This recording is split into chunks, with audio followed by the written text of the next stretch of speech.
জয় মা তারা। নমস্কার বন্ধুরা, আমি জ্যোতিষী গৌতম কুমার।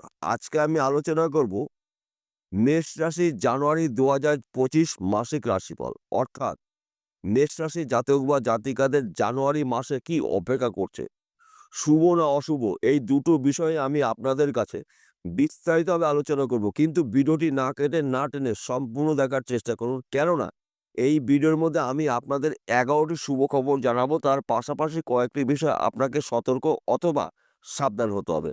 তাহলে বন্ধুরা আসুন, দেরি না করে মূল পর্বে যাওয়া যাক।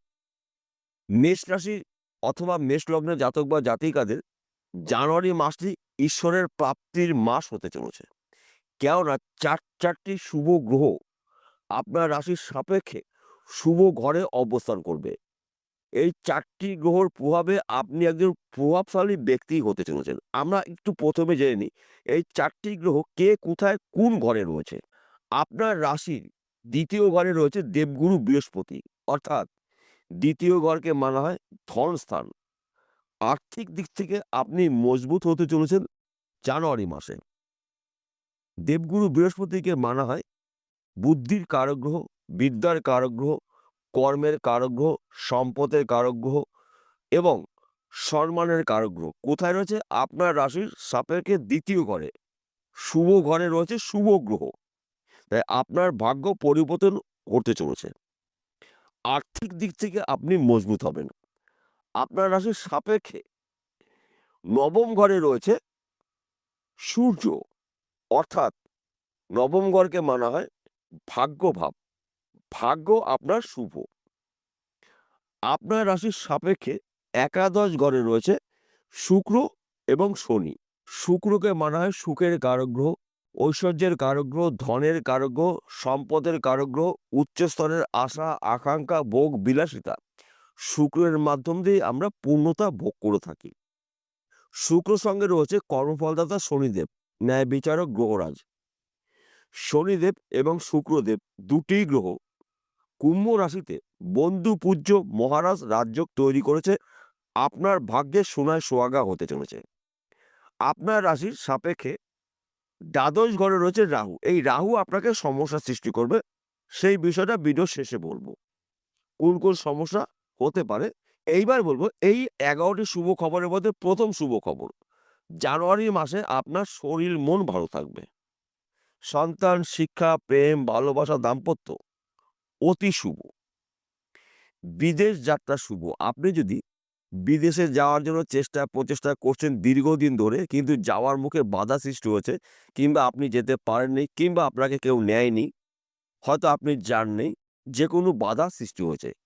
এবার কিন্তু বিদেশ আপনার জন্য শুভ। এই সময়টায় আপনি যদি বিদেশে যেতে পারেন, প্রচুর আর্থিক উন্নতি করতে পারবেন। কেননা আপনার রাশির সাপেক্ষে ২য় ঘরে রয়েছে দেবগুরু বৃহস্পতি।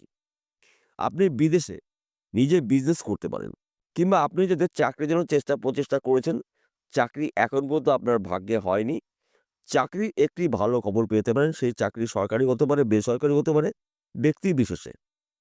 কিংবা আপনি যদি চাকরি করছেন, চাকরির ক্ষেত্রে যদি সমস্যা থেকে থাকে, সমস্যার সমাধান হতে চলেছে। প্রমোশন প্রাপ্তি রয়েছে, পদে উন্নতি রয়েছে, মনের মতো জায়গায় পোস্টিং হতে পারে। কিংবা যারা বেকার বেরোজগার রয়েছেন, তারা কিন্তু কাজকাম করতে চলেছেন। কেননা সময়টা কিন্তু আপনার জন্য গুরুত্বপূর্ণ সময়, শেষ কথা বলবে। একাধিক জায়গার থেকে আপনার জন্য লাভজনক কিছু ঘটনা ঘটবে। আপনার জীবন থেকে দুঃখ, কষ্ট, দারিদ্র্য, যন্ত্রণাগুলো দূর করে আপনি একজন সফলতা অর্জন করতে চলেছেন। আপনাকে এক কথাতে বলা যেতে পারে, আপনি একজন সফল ব্যক্তি হতে পারেন। তাছাড়া আপনি যদি ব্যবসা করেন, সেই ব্যবসা ছোট হতে পারে, মাঝারি হতে পারে, বড় হতে পারে। ওই ব্যবসা চলাকালীন হঠাৎ লাভজনক ব্যবসা আপনি শুরু করতে পারেন। কিংবা আপনি যদি এক্সপোর্ট ইম্পোর্টের বিজনেস করেন, এই সময়টা কিন্তু আপনার জন্য অনুকূলই রয়েছে। আপনার বিজনেস দেশে অথবা বিদেশে ছড়িয়ে যাবে। আপনার নামডাকও ছড়িয়ে যাবে। কিংবা আপনি যদি জমি জায়গার ব্যবসা করেন, প্রমোটারি করছেন, জমি জায়গা যুক্ত মিডলম্যানের কাজ করছেন, এই সময়টা কিন্তু আপনার শুভ সময়। আপনি রাতারাতি ধনী হতে পারেন। কিংবা আপনি যদি পেশাগত লটারি টিকিট বিক্রি করেন, এই সময়টা কিন্তু আপনার জন্য অনুকূলই রয়েছে। লটারির কোনো টিকিটের মাধ্যম দিয়ে আপনি কিন্তু কোটিপতি হতে পারেন রাতারাতি। কিংবা আপনি যদি অনলাইনের সাথে যুক্ত থাকেন, শেয়ার বাজারে টাকা লগ্নি করছেন, ব্যাটিং করছেন, মার্কেটিং করছেন, এইখান থেকেও কিন্তু আপনি প্রচুর আর্থিক উন্নতি করতে চলেছেন। কেননা আপনার রাশির ২য় ঘরে দেবগুরু বৃহস্পতির অবস্থান রয়েছে।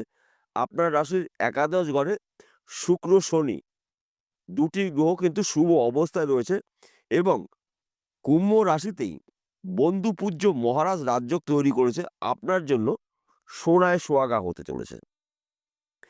তাছাড়া বিশেষ করে আপনারা যদি এই সময়টায় ফটকা কোনো বিজনেসে যুক্ত থাকেন, এই সময়টা কিন্তু আপনার জন্য অনুকূলে রয়েছে।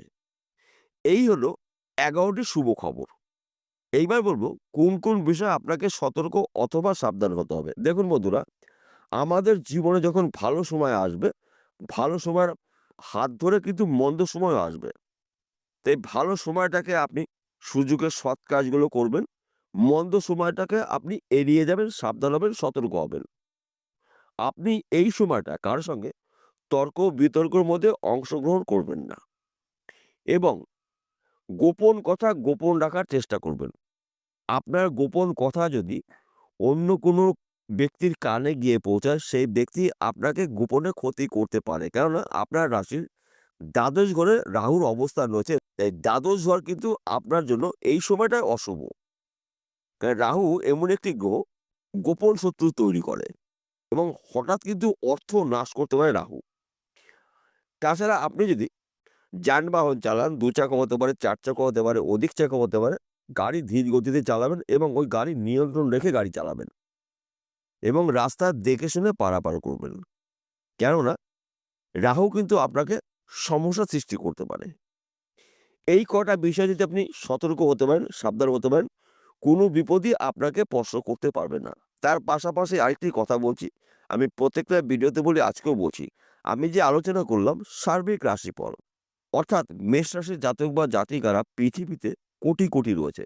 সবার জন্যই কিন্তু একই ফলাফল নাও হতে পারে।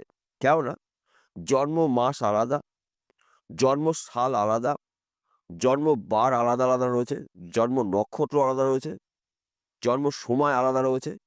তাই বিশেষ করে আপনাদের জন্মকুণ্ডলী অভিজ্ঞ জ্যোতিষী দিয়ে বিচার করে নিন। যদি আপনার জন্মকুণ্ডলীতে এই ৪ টি গ্রহ যদি শুভ অবস্থা থাকে, তাহলে আমি যেই কথাটা বললাম সেই কথাটা ১০০% যদি না মেলে ৭০ থেকে ৮০% আপনার সঙ্গে মিলে যাবে। আর যদি আপনার জন্মকুণ্ডলীতে রবি, শুক্র, শনি, রাহু এই ৪ টি গ্রহের মধ্যে যদি ১ টি বা ২ টি গ্রহ যদি অশুভ অবস্থা থাকে, তাহলে সেই গ্রহর প্রতিকার করে নিন। দেখুন, এই জানুয়ারি মাস আপনার জন্য সোনায় সোহাগার মাস হতে চলেছে। বিষয়টা পরিষ্কার হলো। নমস্কার বন্ধুরা, আবার দেখা হবে।